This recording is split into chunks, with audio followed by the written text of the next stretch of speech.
Hello everyone, my name is Lowko and welcome to another StarCraft 2 video. Now what I've got for you today is a viewer submitted game of Terran versus Protoss. Spawning here in the northwest corner of the Cove for a King. We are looking inside of the main base of Seger? Probably Seger actually, but I guess we're gonna call him the Protoss player or Seg. And his opponent in the opposite corner playing with the blue Terran SCVs, also in Diamond League, just like Seg. We have the Terran player playing under the name Zerkling. I'm trying to think what the reasoning behind that is. It also probably bothers me more than it should. The fact that he didn't capitalize the Z at the beginning of that nickname. Anyways, I remember actually for the longest time, for those of you that watched the live stream, you may recall this as well, but for the longest time, I would face off against this Zerk player called Terran, who was running with a Protoss portrait. And he would, like, the reason why I remembered is because he would cheese me very, very regularly, and I would face off against him pretty much every single day, because we happened to play around the same MMR and around the same time of the day as well. But anyways, I always wondered what happened here, right? Why is the Terran player called Zerkling? What's the story here? For the player that I used to face off against, he would go for a lot of like Zerkling cheeses, at least in Zerk vs. Zerk, and maybe because his nickname is Terran, he anticipated his opponent's opening maybe with like a bit of an economic focus, but I don't know exactly. I don't know what the reasoning is, but regardless, the first probe already made its way across the map as Seger is gonna start scouting around, and he will try and figure out exactly what is going on. Command center though, on the low ground, I think is going to be the follow-up right here for Mr. Zerkling. Still feels a little bit strange to say that, but with this jetpack raider just about to finish up as well, I feel like if this probe stays around, man, okay, yeah, get out of there. Get out of there if you value your okay, nope. He doesn't value its life, or his own life. I guess he's just here to harass, and that's its full duty. In the meantime, though, on the other side of the map, we do see the cybernetics core just about to finish up. And indeed, the Nexus on the low ground is just about ready as well. Now, this is going to be a Diamond League match of Terran versus Protoss. So if you have an awesome game of StarCraft that you played yourself recently as well, feel free to submit it to replays at LowkoTV. I'll include the email address in the description of this video as well. I've actually always done that in every single video, but I always get people asking, Lowko, what email address is? It's replays at LowkoTV. You can go ahead and submit your best game, and for all I know, maybe I am gonna cast your game in the future. Jetpack Raider though, picking up its second confirmed kill. Look at him, looking all smug over here. For some reason, it's got a jetpack and it floats above the surface of the map, but it doesn't actually fly. Wouldn't you imagine if you'd like thrust it a little bit? Like if you can jump up and down cliffs, right? Would you not anticipate these things being able to just straight up fly? Look, I'm not suggesting that Reaper should be an air unit, okay? That'd be awful. But you'd imagine at the very least it's possible to boost them a little bit higher. Sort of like Hana and Horner in co-op, right? They have flying Reaper men. Anyways, concussive shells right now coming up here for Zerkling. We do see the starport, and finally, 3.5 minutes into the game, we see the orbital command finishing up. Guys, this is one of my pet peeves that I see in way too many viewer-submitted games. Ooh, he's still gonna stay alive. Terran players don't really get their orbitals nearly as quickly as they probably should. The thing about orbital commands, guys, is that you can get these beautiful yellow mining machines. And yes, there's a couple other benefits as well. But these yellow mining machines, they mine a lot of resources. Okay, dropping 2 mules will literally pay for the command center and the orbital command. Like, just 2 mules. So essentially what I'm trying to say is whenever you want to go for an orbital, you really, really want to grab it as fast as possible. Yet, even with people that I do coaching with and a lot of the games that I watch, there's a lot of Terran players out there that don't respect their orbital commands nearly as much as they should. Let me put it like this. As someone who likes to play Protoss and Zerk a lot as well, mules are one of the worst things in the game, okay? If you go up against a Terran player and you kill their whole economy, but you didn't kill their orbitals, you know, there's always a chance for them to come back. Anyways, just try and keep that one in mind. Now, concussive shell is done. Sadly, right there for Zerkling, he did not quite have the capacity to continue fighting that one stalker, but at the very least, Seger for now will be forced to back up. Another Cyclone, though, will join the fray here as well, and I think with that, Zergling is in a very nice defensive position. I kind of feel like he needs to make a bit of a move happen. Usually we don't see quick concussive shells very often in the Terran versus Protoss matchup. I mean, you can do so, but most of the time that's only going to be if you plan on actually hitting them in the face with it. Usually we do favor that Stimpack upgrade. There we go. Stimpack obviously just a lot more reliable, but is he... Oh, he finally realizes the supply block. Oh my god. I wasn't gonna point it out, dude, but like this... Look, you're spending your money, but queuing up units doesn't count, okay? That's not how you spend money. Anyhow, so far though, Sega is looking very, very solid. Not really making a whole lot of mistakes just yet. Going up towards that robotics bay, and while it is definitely a very quick one, it will allow him to get those Colossi out, and maybe even Disruptors if he plans to, but I do personally favor the Colossus quite a bit, just because I also, just like many other people out there, I also kind of suck at Disruptor control. Disruptors, you know, I've blown up about as many of my own units with it as I've blown up my opponent's units.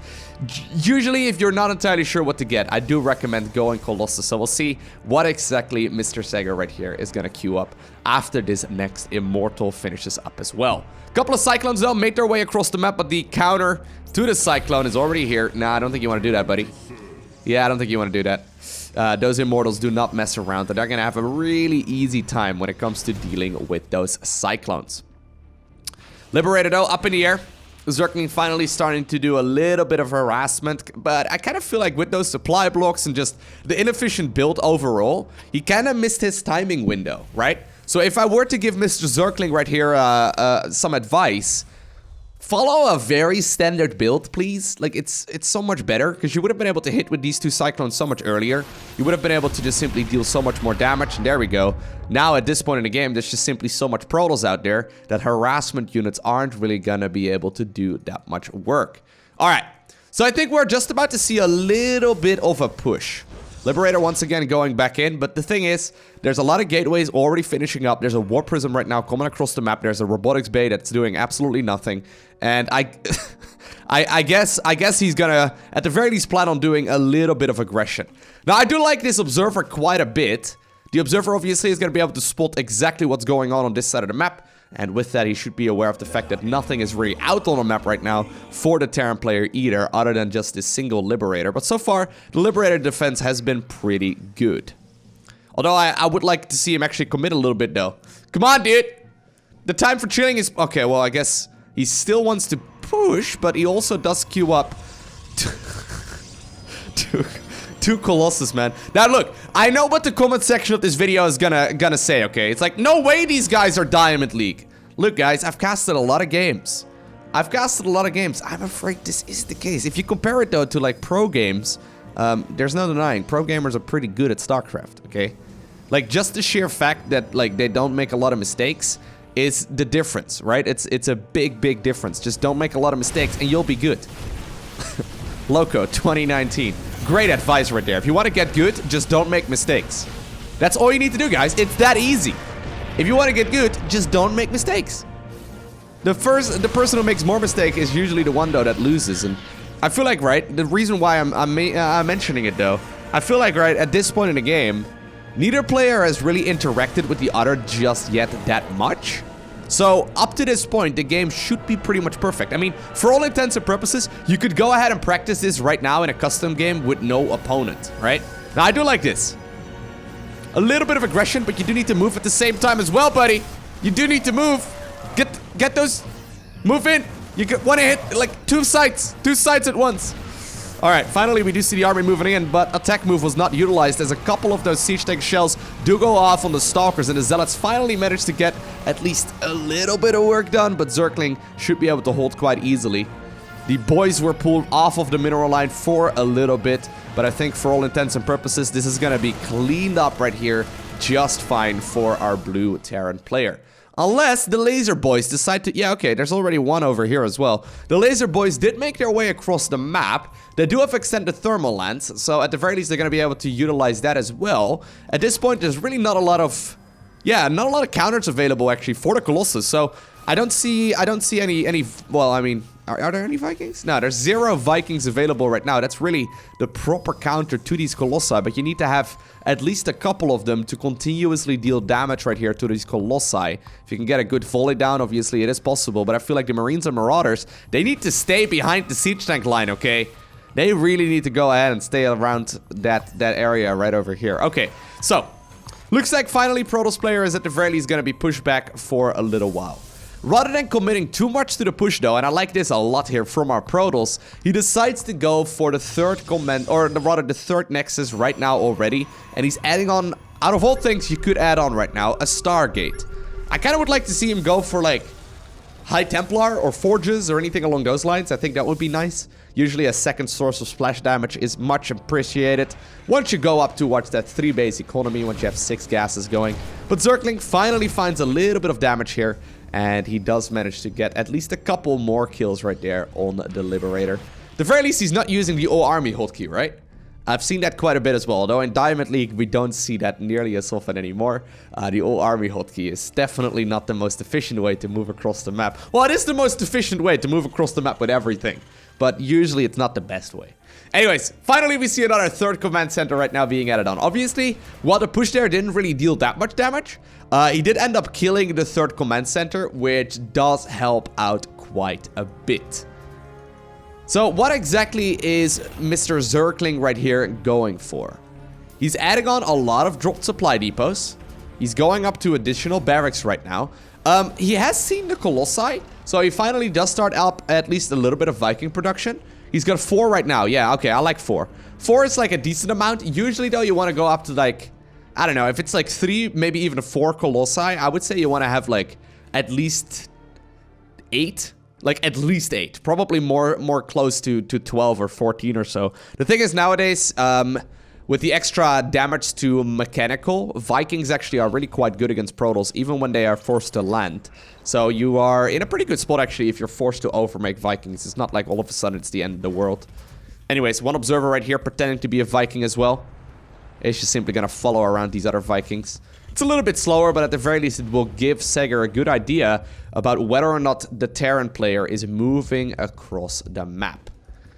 Okay, so we found out what the Stargates are for. There's a third Stargate now added on here as well. We see the addition right now of Tempest. Tempest obviously are very good when it comes to cleaning up Vikings. And I guess once the Vikings are out of the equation, the Colossi, the laser giraffes, should be able to deal quite a bit of damage as well. The thing is though, this Protoss army is looking a whole lot more menacing than a couple of these Marines and Marauders, right? I mean, it's just a more sophisticated army composition. Now, we are about 20 seconds off of these upgrades finishing up. Zergling really needs to try and be careful. You don't quite want to hit before those kind of upgrades finish. His production tab is looking a lot more impressive right here, but I think what Sager is trying to do right now is just go for one big army and then waltz across the map, right? Just go for the big death ball.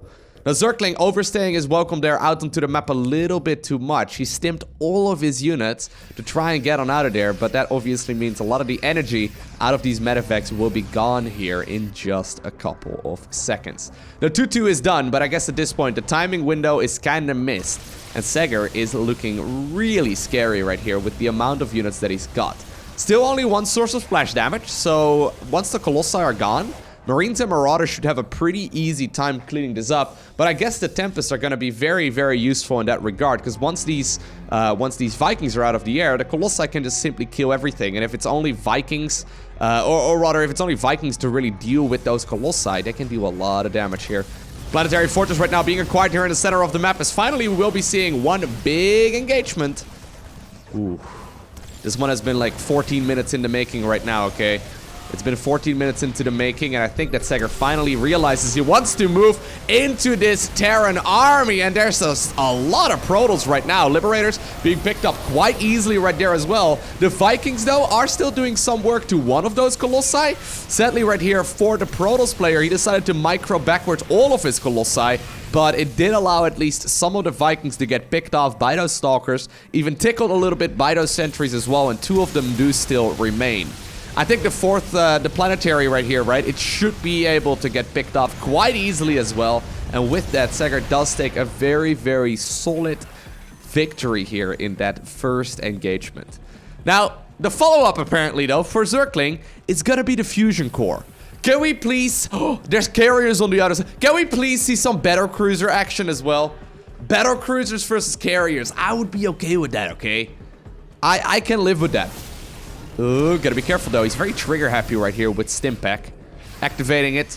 Well, a little bit late during the actual engagement, but activating it a couple times already, just to sort of like take 5 steps to the left and then, well, I guess they're just drug addicts at this point, okay? I'm sorry about that. But they just stimped and then walked like 5 paces. Regardless, Sager is still out onto the map. I don't know if you want to really stay here.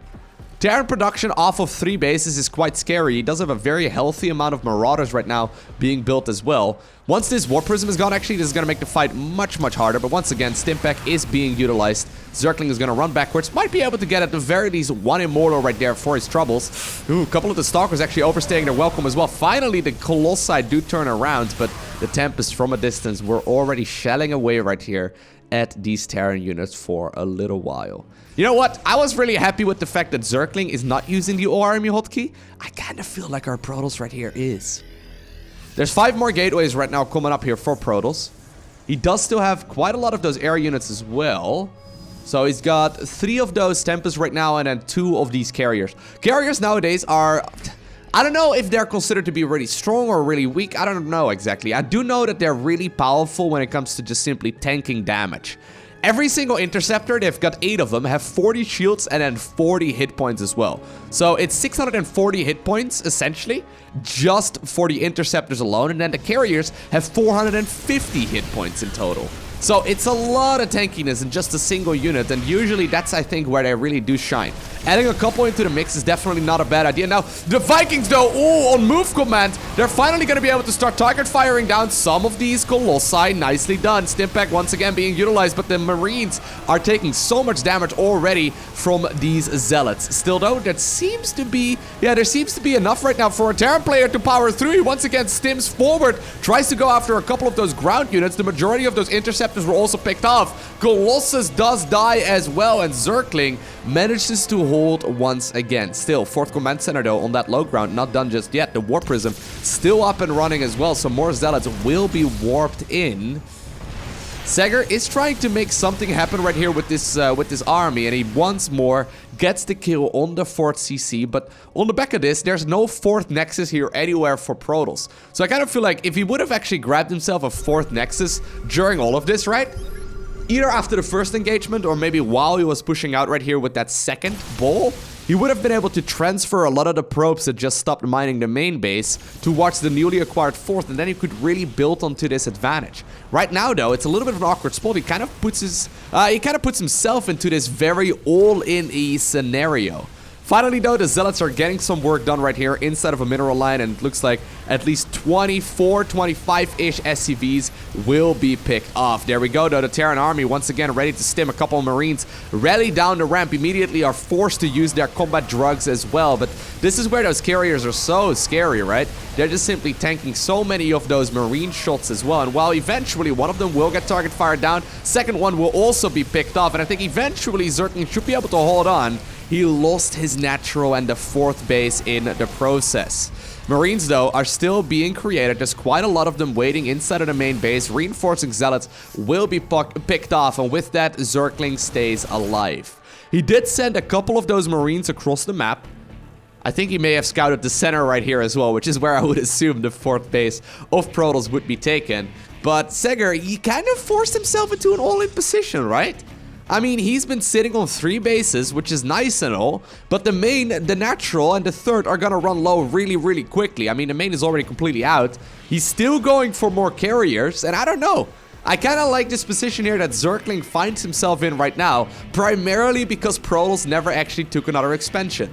Sager right now, realizing the amount of gas that he's got almost 3,000 gas in the bank, decides to add on a Templar Archives, and with that, obviously, he can start building some High Templar, either for Archons or for maybe even Storm. Psionic Storm, of course, one of the strongest abilities in the game, especially when it comes to dealing with Marines and Marauders. And there we go, the Storm upgrade indeed will be coming up, as High Templar and Carriers and Colossus are the name of the game right here for our Protoss player. Still, there's a 4th command center landed on the low ground. The natural is pretty much out anyways, and Zergling decides to move across the map. For some reason, targets fired. Okay. He goes for the Nexus, and then he's... What was that, dude? He's gonna snipe a mined out Nexus. Like, okay, great move. Luckily for him, he managed to get out of there, but imagine there's 1 sentry. Right? That is like... That's a very, very risky move. I don't know if you want to put up missile turrets in the center of the map either. I don't know, man. I feel like you kind of want to go back just to Viking production because that's a little bit easy. Yeah, okay. There you go. Great idea. Yeah, I think that's a little bit better overall. That's a lot of High Templar, by the way. Woo! That is a lot of High Templar. All right. Now, Psionic Storm did just finish up. So that means there's all of a sudden a very scary amount of Storm in this Protoss army. Now, by the way, there's only 1 ground level upgrade right here for Protoss. No air weapon upgrades whatsoever. We do see 3-3 and then also even 2 attack weapons here for the air units of Terran. You know what? I like the unit composition here for Terran quite a bit better, although these Colossi, man, and these High Templar, they don't mess around. There's more High Templar. How many High Templar is that? 21 High Templar right now. What about some Archons? You know, I think 5 would be reasonable. Maybe 6. Maybe 8 if you feel crazy, but I really do think you could get away with a couple of, you know, maybe adding on like 5-6 Archons would make this boss so much scarier.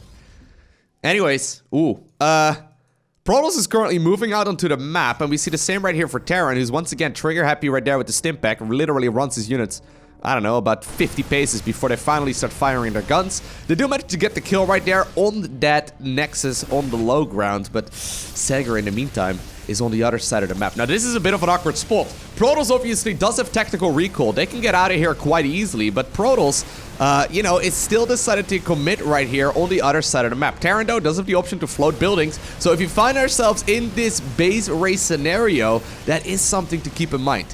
Terran, though, can't really retreat very easily. Most of the production right now for Terran is indeed shut down. I mean, there's not a lot of income here anymore, so it doesn't have a lot of resources to spend on additional Marine and Marauder production. Marines are actually now elevated into the main base right here of the Protoss player, but tactical recall will be utilized. And keep in mind, there's a lot of Stormy Boys and a lot of splash damage here for our Protoss player in general. The SCVs, though, were pulled. A lot of the Protoss army is still out onto this map, but yeah, okay. Ooh, careful now, careful now, careful now! He did not see the SCV train right there moving on the right-hand side of the map. I think actually Zergling can take half this army, although he needs to make sure you do not get stormed. Do not get stormed. Do not get stormed, mate. Oh my god, you got stormed as hard as you possibly can! You literally walked into it! What was that, dude? Oh... Alright, so, what do we have right now? 84 army supply remaining here for Protoss, 47 army supply remaining for Zergling. However, or for Terran rather. However, the army composition here for Sager is just way scarier, right? I mean, these are like tier 3 and... Okay, well, screw you in particular. 1 probe in the Warp Prism. Yeah, this is just a more sophisticated army right here, right? And a couple Terran units apparently ready to their deaths. That's a little bit unfortunate. But this Protoss army is looking way more menacing. The issue right now, though, for Protoss is that with the 3rd Nexus sniped, and then also the natural sniped previously, there's actually no more minerals remaining over here. He's got 0, well, he's got a little bit of income, I guess, but he's got 83 mineral income right now a minute. It's gonna take him 5 minutes to, like, acquire enough right here to make it on a Nexus. A lot of probes are actually also mining gas right now, which I don't really know if that's what he truly needs. Tactical recall, though, it's gonna be on cooldown, and that does mean that Sager, inside of the main base right here of the Terran opponent, is gonna have a hard time making his way back home. In the meantime, though, the Terran army is stimming across the map. Of course, they activated stim, probably like somewhere over here, and then like they ran up the ramp, because that's been the theme right here. Anyways, he's gonna go after that main Nexus as well. That will mean that Sager will be revealed here very shortly, but also, actually, that Sager has no way of getting any more units across the map and any more, like, he's gonna be revealed, right? He's gonna be revealed here in just a second. Yeah, okay. That's gonna make this a whole lot trickier. So, in just a couple seconds, Zergling will realize, wait a second, all of the Protoss units right here are on the other side of the map. All of the Protoss structures are right over here. However, Zergling still has a lot of command centers, as well as a whole lot of barracks right here on the map. He's got a lot of units and a lot of structures spread out pretty much everywhere, and I like that a lot. Protoss, though, still busy, all army hotkeying on the other side. He probably hoped that he would be able to kill the last command center so he could get a revelation here as well. But at this point, he doesn't really know exactly where that Terran base is at. Okay, so Zergling at this point recognizes, okay, you know what? All I need to do is just kill all of the red structures. If I manage to do that, I will obtain the victory. Obviously, that's the win condition in StarCraft, right? If you manage to kill all of the structures, you're going to be in a good spot. A couple of Marauders, though, very, very low in hit points. They managed to clean the last of the structures up in the natural gateway right there inside of the main base. Falls as well, but the Protoss army did manage to make its way back home, and Zergling decides to load up all of those units inside of the medevacs, and they managed to, at the very least, get a couple more kills right there on their way out. Landed Vikings inside of medevacs as well, but Zergling realizes right now, okay, the last two Protoss structures are Twilight Council and a Warp Gate.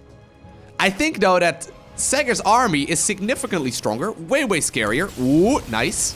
Getting a little bit more damage done, of course, rather than boosting away, he decides to stim with his units because he loves the stim button, man. It's the favorite button on his keyboard.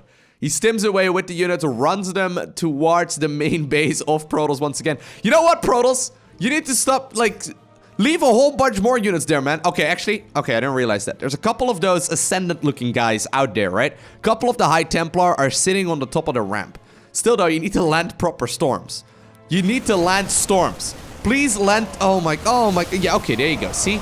Just land the storm. That will make it easy. Vikings, though, they deal extra damage nowadays to mechanical, right? Look at that. Stalkers are mechanical. They're gonna have a pretty easy time cleaning all of these units up, and that will mean that at the very least, the Protoss army, the rest of it, will be forced to go back up towards the ramp once again. And while this is going on, Terran actually reacquired quite... Oh, actually, the Colossi were harassing this base. But Terran has reacquired quite a lot of production, right? So there's 4 Marines right now as well as 1 Viking being produced. There's a new hit squad right here of these Terran units on the left-hand side of the map, and this is completely unscouted right here for Sager. He probably assumes that this command center, well, that's currently floating over towards the top right-hand corner, is the last one here for Terran, but that's not quite the case. He's gonna find right now that nothing is over here other than just a couple of those SCVs. There's still, though, I mean, a lot of Marines out onto the map. A new command center is currently being acquired as well, but there's so many High Templar on top of this rep. Yo, Sager, what about Archons, dude? Just get yourself a couple Archons. Just like 1 or 2 would be nice. All right, 1 real brave Viking. I don't think I've ever actually seen... Wow, okay. I don't think I've ever actually seen anything get killed by just, like, the attacks right there of High Templar. It's a pathetic attack, easily the weakest in the game. I'm pretty sure workers have more damage per second than that. But, yeah, 1 Archon, I do think that's a nice addition right here. It's gonna make it much easier when it comes to dealing with these Marines as well. Alright. Protoss is holding this high ground that is having the last 2 structures here of his race as well. Terran is secretly producing an army in the bottom left-hand corner, but the army that he does have is way more powerful, and these air units can easily get rid of basically everything.